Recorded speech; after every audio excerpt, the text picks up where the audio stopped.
Hello friends, welcome to இது உங்கள் சமையல். இன்னைக்கு புடலங்காயில் ஒரு சூப்பரான ரெசிபிங்க. இப்படி நீங்கள் செஞ்சுருக்க மாட்டீங்க. அந்தளவு ரொம்ப டேஸ்டியாக இருக்கும். நம்ம ஒரு தடவை இப்படி செஞ்சிட்டோன்னு வச்சுக்கோங்களேன், அடிக்கடி கேட்பாங்க. வாரத்துக்கு 1 கிலோ புடலங்கான்றது பத்தாது, அந்தளவுக்கு ரொம்ப டேஸ்டியாக இருக்கும். நான் இன்றைக்கி பார்த்திங்கன்னா 1/2 கிலோவில் செஞ்சு காமிச்சிருக்கிறேன். இது சாம்பார் சாதம், ரசம் சாதம், சாதத்தில் கூட இதை அப்படியே மிக்ஸ் பண்ணி சாப்பிட்டோன்னா சூப்பராக இருக்கும். சரி வாங்க, டைம் வேஸ்ட் பண்ணாமல் புடலங்காயை வச்சு இந்த ரெசிபி எப்படி செய்யலாம் அப்படின்னு சொல்லிட்டு வீடியோக்குள்ளே போயிட்டு சட்டுன்னு பார்த்துடலாம். ஃபஸ்ட்டு இதுக்கு புடலங்காயை ஒரு 1/2 கிலோ அளவு எடுத்துக்கோங்க. எடுத்துகிட்டு இந்த மாதிரி குட்டி குட்டியாக சதுரமாக இதை கட் பண்ணிக்கிறணுங்க. கட் பண்ணிவிட்டு இதில் தான் நம்ம ஃபுல்லாக செய்ய போகிறோம். குக்கர்லலாம் வைக்க போகிறதில்ல, கடாயில் தான் இது நம்ம செய்ய போகிறோம்.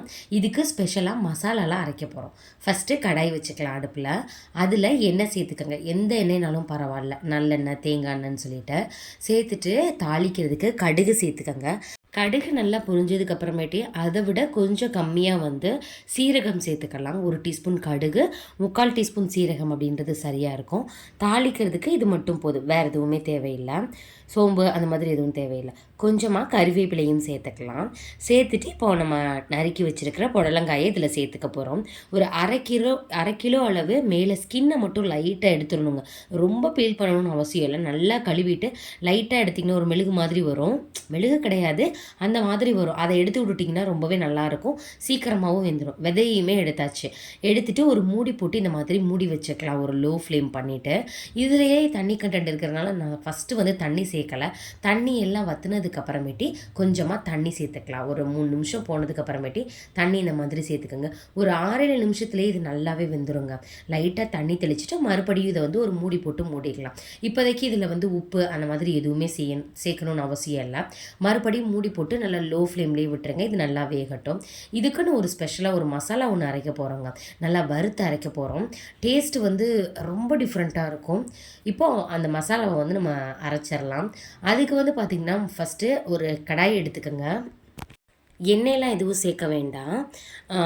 நிலக்கடலை இருக்கு இல்லையா, இது வறுக்காத நிலக்கடலை. அது ஒரு 2 டேபிள் ஸ்பூன் அளவு சேர்த்துருக்குறேன். நீங்கள் பவுலில் கூட மெஷர் பண்ணிக்கலாம். ஒரு கைப்பிடி அளவு இருக்கிற மாதிரி ஒரு பவுலில் அதை சேர்த்துருந்தேன். பார்த்தீங்கன்னா லைட்டாக கலர் ரொம்ப சேஞ்ச் ஆகிடக்கூடாது. லைட்டாக சேஞ்ச் ஆகிறதுக்கு முன்னாடியே அதில் 1/4 கப்பளவு பார்த்திங்கன்னா கடலைப்பருப்பு இருக்கு இல்லையா, அது சேர்த்துக்கலாம். அதில் கொஞ்சம் கம்மியாக 1 டீஸ்பூன் அளவு உளுத்தம்பருப்பு சேர்த்துக்கலாம். 2 டேபிள் ஸ்பூன் நிலக்கடலை சேர்த்துக்கங்க. 1 டேபிள் ஸ்பூன் கடலைப்பருப்பு இருக்கு இல்லையா, அது சேர்த்தாச்சு. 1 டீஸ்பூன் அளவு உளுத்தம்பருப்பும் சேர்த்தாச்சு. இப்போது 2 வெள்ளைப்பூண்டு, 2 பல் பூண்டு எடுத்துகிட்டு அதையுமே இந்த மாதிரி சன்னமாக கட் பண்ணிக்கிறணும். அப்போ தான் உங்களுக்கு நல்லா வேகும். அதுக்காக தான் ட்ரை ரோஸ்ட் ஆகும். அப்புறம் ஒரு 3/4 டீஸ்பூன் அளவு சீரகம் சேர்த்துக்கங்க. 3/4 டீஸ்பூன் அளவு மிளகு சேர்த்துக்கலாம். அப்புறம் கறிவேப்பிலை கொஞ்சம் நிறையாவே சேர்த்துட்டு இதில் எண்ணெயே சேர்க்காமல் நல்லா ட்ரை ரோஸ்ட் பண்ண போகிறோம். நல்லா வறுத்து விட போகிறோம். காரத்துக்கு தகுந்தாப்பில் மிளகாய்த்தூள், ஏற்கனவே நம்ம மிளகு சேர்த்துருக்குறோம். இப்போ 3 மிளகாயும் சேர்த்தாச்சு, வரமிளகாயும். இது நல்லா ஃப்ளேவர் வந்துட்டுருக்கு. இப்போ இதை என்ன பண்ணிக்கலாம்னா தண்ணி சேர்த்து நல்லா நைஸ் பேஸ்ட்டாக அரைச்சி எடுத்துக்கோங்க. அரைச்ச விழுதை நம்ம ஏற்கனவே வதக்கி வச்சுருந்தோம் இல்லையா புடலங்காய், அதில் சேர்த்துக்கலாம். இது நல்ல ஸ்பைஸியாக இருக்கும். மிளகாயெல்லாம் சேர்த்துருக்கிறதுனால சேர்த்துட்டு இப்போ மிக்ஸி ஜாரில் தண்ணி சேர்த்து அதையுமே சேர்த்துக்கலாம். மசாலா எல்லாத்தையுமே இப்போ இதில் சேர்த்துடலாம். இதை நீங்கள் ட்ரை பவுடராக தண்ணியே சேர்க்காமல் பவுடராக சேர்த்தும் நீங்கள் பரட்டி விடலாம். 2 விதமாக அதை செய்யலாம். இது ஒரு கூட்டு கன்சிஸ்டன்சியில் தான் இன்றைக்கி நம்ம செய்ய போகிறோம். ஆனால் கூட்டு டேஸ்ட்டில் இருக்காதுங்க, டேஸ்ட்டு வேறு லெவலில் இருக்கும். நல்லா மிக்ஸ் பண்ணி விட்டுக்கலாம். இதில் உப்பு இன்னும் சேர்க்கலாம். இதுக்கு தேவையான அளவு உப்பு நீங்கள் சேர்த்துக்கோங்க. இதுக்கு கலருக்காக கொஞ்சமாக மஞ்சள் தூள் சேர்த்துக்கலாம், ஃப்ளேவரும் நல்லாயிருக்கும். அதனால் ஒரு 1/4 டீஸ்பூன் அளவு மஞ்சள் தூளும் சேர்த்துக்கோங்க. நல்லா மிக்ஸ் பண்ணி விடுங்க. இப்போ மசாலா தனியாக நம்ம சேர்த்துருக்கிற அந்த மசாலாவும் இதுவும் ரெண்டுமே ஒன்று சேரணும். தனித்தனியாக இருக்குது, இப்போ ரெண்டுமே ஒன்று சேரணும்.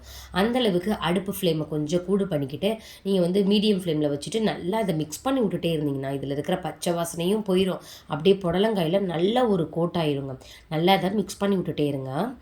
ரொம்ப டிஃப்ரெண்ட்டாக கத்திரிக்காயில் ஒரு ரெசிபி ஏற்கனவே போட்டிருந்தோம், நீங்கள் பார்த்துருப்பீங்க. அதுவுமே இதே மாதிரி தான். ஆனால் அதை வந்து அரைச்சரைச்சி செய்வோம். அதுவும் சாதத்தில் பிசைஞ்சு சாப்பிட்ற மாதிரி இருக்கும். நீங்கள் பார்க்கலன்னா அப்படி ஐ கார்டில் போகிற மேலே பாருங்கள், டச் பண்ணி பாருங்கள், இல்லை எண்ட் ஸ்க்ரீனில் வைக்கிறேன். இப்போ தேவையான அளவும் உப்பு சேர்த்தாச்சு. நல்லா மனம் சூப்பராக வந்துட்டுருக்கு. பச்சை வாசனை போகிற அளவு இதை ஒரு 3 நிமிஷத்துக்காவது மிக்ஸ் பண்ணி விட்டுட்டே இருக்கணுங்க. இப்போ மேலாப்பில் நீங்கள் தேங்காய் எண்ணெய் சேர்த்துருந்தீங்கன்னா தேங்காய் எண்ணெய் சேர்த்துக்காங்க, நல்லெண்ணெய் சேர்த்திங்கன்னா நல்லெண்ணெய், ஏதோ ஒன்று லைட்டாக மேலாப்பில் ஒரு டீஸ்பூன் சேர்த்துட்டு இதை இறக்கி விட்டிங்கன்னு வச்சுக்கோங்களேன், சூப்பராக ரெடி ஆயிரும். 1 நிமிஷத்துக்கு இதை மூடி போட்டும் இறக்கியாச்சு. பச்சை வாசனை எல்லாமே போயிருச்சு. நல்ல ஒரு ஃப்ளேவர் வந்துட்டுருக்கு. இந்த கன்சிஸ்டன்சியில் நான் ஆஃப் பண்ண போகிறேன். சப்போஸ் உங்களுக்கு இன்னமும் இது கொஞ்சம் குழம்பு மாதிரி வேணும்னா கூட நீங்கள் தண்ணியெல்லாம் சேர்த்து, உப்பு கொஞ்சம் கூட போட்டு தண்ணியெல்லாம் சேர்த்து நீங்கள் வந்து சப்பாத்தி தோசைக்கு கூட வச்சு சாப்பிடலாம். அந்தளவுக்கு ரொம்ப டேஸ்டியாக இருக்கும். புடலங்காய் சில பேருக்கு பிடிக்கவே பிடிக்காது. இந்த மாதிரி செஞ்சு கொடுத்தீங்கன்னா நிறைய பேர் லைக் பண்ணி சாப்பிடுவாங்க. இந்த வீடியோ உங்களுக்கு பிடிச்சிருக்குன்னு நினைக்கிறேன்.